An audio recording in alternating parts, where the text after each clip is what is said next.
Hay controversias que nunca se nos van a ir de enfrente de nosotros y una de esas controversias tiene que ver con la pena capital.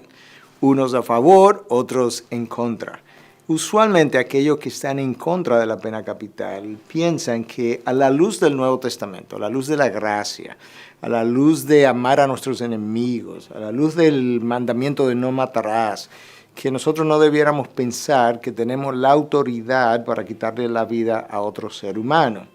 Y ciertamente esas son consideraciones a tomar en cuenta, pero no podemos olvidar el resto del consejo de Dios. En Génesis 9:6, Dios reveló de una manera clara, antes de la ley de Moisés incluso, que todo aquel que derramara sangre de hombre, su sangre sería derramada, sería demandada. ¿Por qué Dios hizo eso? El texto nos dice, porque a imagen de Dios hizo Dios al hombre.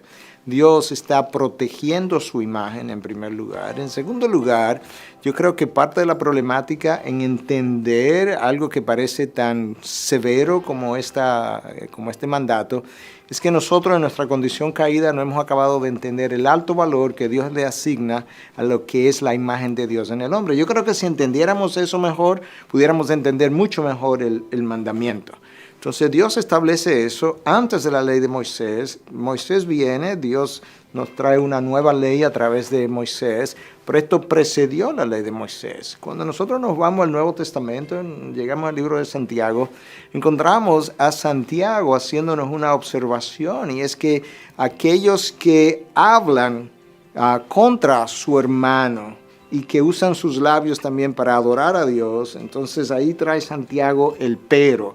¿Cómo puedes hacer eso y hablar en contra de ese hermano que es portador de la imagen de Dios? Ahora yo veo que en el Nuevo Testamento hay todavía un valor extraordinario que Dios sigue asignando a la vida humana y a su imagen en él. Algo que él viene a redimir incluso, que es otra manera de ver el valor de la imagen de Dios en el hombre. Es una imagen manchada por el pecado, pero Dios da a su Hijo para redimir precisamente su imagen en el hombre. Y todo eso nos lleva a considerar entonces el alto valor que esta imagen tiene en el ser humano.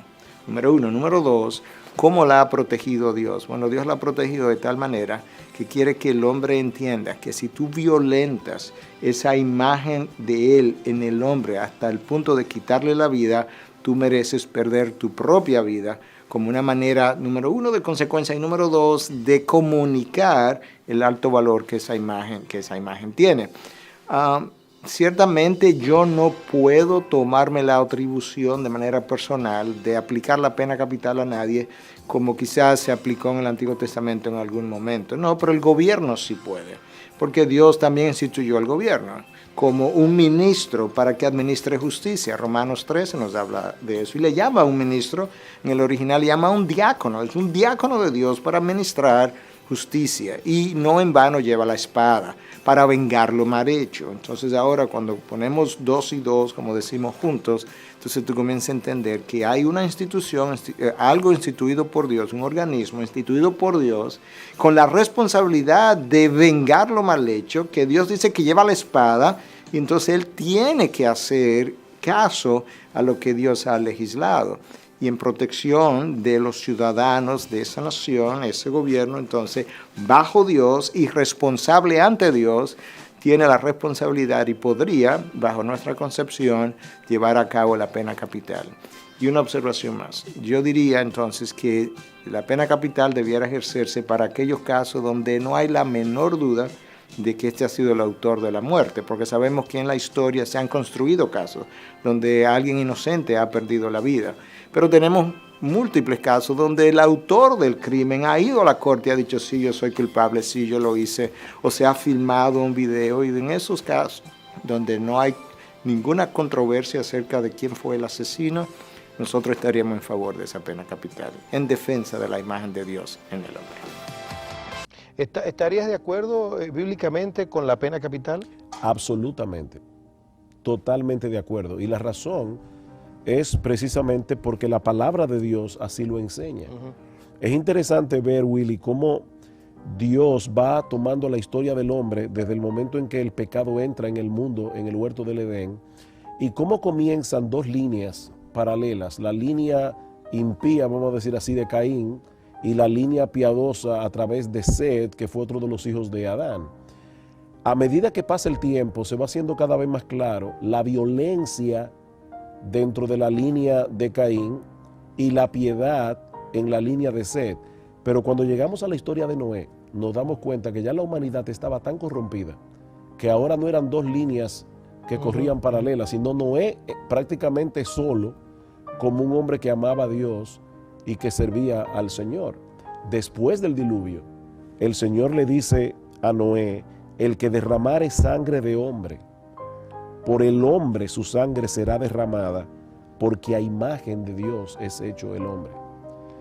Esa declaración de Dios en el tiempo de Noé no es una declaración que pasó con el Antiguo Testamento, porque Dios hizo un pacto con Noé y con toda la humanidad de que Él no volvería a destruir la tierra por un diluvio. De manera que esta declaración de que el que derramare sangre de hombre, por el hombre su sangre será derramada, todavía continúa estando en vigencia en el día de hoy. Y lo vemos en el Nuevo Testamento. El apóstol Pablo en Hechos capítulo 25, versículo 11, cuando fue acusado ante el imperio romano por los judíos, él dijo: si yo he hecho alguna cosa digna de muerte, yo no rehúso morir. O sea, el apóstol Pablo está reconociendo que el Estado tiene esa potestad de quitar la vida bajo ciertas circunstancias, ante ciertas fechorías, y específicamente ante el homicidio. Además del homicidio, ¿podrían haber otras prácticas donde se pudiese ejecutar hoy en día la pena capital? Yo creo que sí, yo creo que hay crímenes que ponen en peligro a una sociedad. Que anden violadores sueltos, destruyendo la vida de muchas personas, eso es una tragedia. Sí. Mira, Willy, el Estado tiene que entender que cuando no se castiga al malhechor, se está castigando a la población. Cuando no se implementan penas que sean acordes con la naturaleza del crimen cometido, nosotros estamos castigando al inocente, estamos poniendo en peligro la vida de ciudadanos. Si tú tienes a un individuo que después que es tomado por la policía se descubre que tiene 10 crímenes, 10 homicidios en su currículo, si a ese individuo se le hubiera aplicado la pena capital cuando mató a la primera persona, habrían 9 víctimas que no habrían sufrido la situación de 10, no solamente 10 víctimas, 10 familias, porque aquí estamos hablando, Willy, cuando aquí matan a una persona para robarle un celular, no solamente mataron un ser humano, es que le desgraciaron la vida a toda una familia. Entonces, claro que yo estoy de acuerdo con que la pena capital se implemente. La violación, por ejemplo, el narcotráfico, son crímenes que afectan profundamente la estabilidad de una sociedad.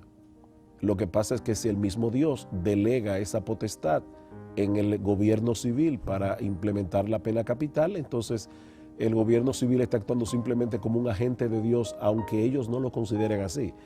En Romanos capítulo 13, Willy, yo sé que es un texto que tú conoces muy bien, pero por amor a los televidentes. Claro.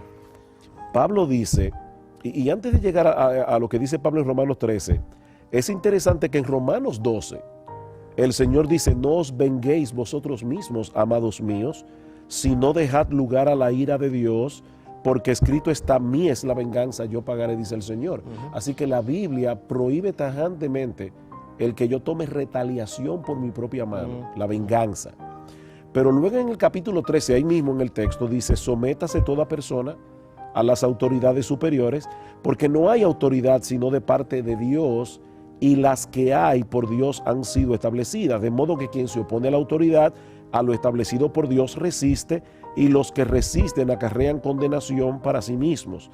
Y ahora dice: tú quieres no temer a la autoridad, haz lo bueno y tendrás la alabanza de ella, porque esa autoridad es servidor de Dios para tu bien. Pero si haces lo malo, teme, porque no en vano lleva la espada, pues es servidor de Dios para castigar al que hace lo malo. Así que cuando una persona dice: solo Dios tiene derecho a quitarle la vida a otro ser humano, le decimos: sí, tú tienes toda la razón. Pero ese Dios que tiene esa autoridad, ha delegado esa autoridad soberanamente en la autoridad civil para que lleve adelante la pena de muerte. Please give a scriptural view of capital punishment. God did design capital punishment, no question about it. People say Does the Bible teach capital punishment? Of course. It teaches it all over the place. In Genesis chapter 9, verse 6, whoso sheddeth man's blood, by man shall his blood be shed. For in the image of God made he man. Because of the sanctity of man, because he is created in the image of God, God instituted a life for a life, an eye for an eye, a tooth for a tooth, etc. Murder is a crime against God, in whose image man is made. It defiles God, so capital punishment is required. And if you read through the Old Testament law, you'll find there was capital punishment required for many sins. For example, sex sins required capital punishment. I'll tell you another one. You read Exodus 21:15-17, and you'll find that capital punishment was enacted against those children who were disobedient to their parents. Capital punishment. In Exodus 21:16, kidnapping. You know something interesting? In those periods of time in the Mosaic era, do you know who the executioner was? When there was a sex crime, or when there was a murder, or when there was a dishonor to the parents, or when there was a kidnapping, or any of these crimes that were capital offenses, the agent of vengeance who carried out the death penalty was the able-bodied male most nearly related to the victim. You know what that did, boy? That really made society conscious of it. We say today capital punishment isn't a deterrent. Of course not. Nobody's involved in it. It happened somewhere in the corner somewhere in a private little deal with nobody there when nobody knows, and we don't understand the agony of it. But then it was very public. It was a family matter. It was right out there, and people lived with the consequences of facing what sin brought and what crime brought, and believe me, it came as a deterrent. God had 4 purposes, I believe, in punishment in the Old Testament. 4 purposes. Number 1, retribution. Make him pay, an eye for an eye, a tooth for a tooth. Just taught people God's way. He requires payment. The second thing was not only retribution, but deterrence. And I believe that God had these punishments in order to deter men from committing crimes. And the punishments were very public, very obvious, very open, very out there, because that made it very apparent what the consequences were. Thirdly, I think these punishments were for protection, retribution, deterrence, and protection. Because if you would isolate or remove an offender, you protected the community, right? That's why we have prisons. To lock up people that can't live in society without hurting other people. And fourthly, I think God's purpose in these kinds of punishment was purification. He wanted to keep Israel pure, so he wanted to remove the evil people. For these reasons, God instituted capital punishment. There were 3 methods in the Old Testament: stoning with the sword, burning. Stoning was used for those morally guilty. Swords were used for those who committed murder, and some even were burned. There is an interesting incident there in Leviticus 20, verse 14. If a man take his wife and her mother, it is wickedness. They shall be burned with fire. Sexual sin there, burned with fire. Leviticus 21:9, the daughter of any priest, if she profane herself by playing the harlot, profanes her father, she shall be burned with fire. Does the Bible teach capital punishment? Yes. And I believe that if it was still done in a biblical fashion today, we'd have a lot less crime than we have now.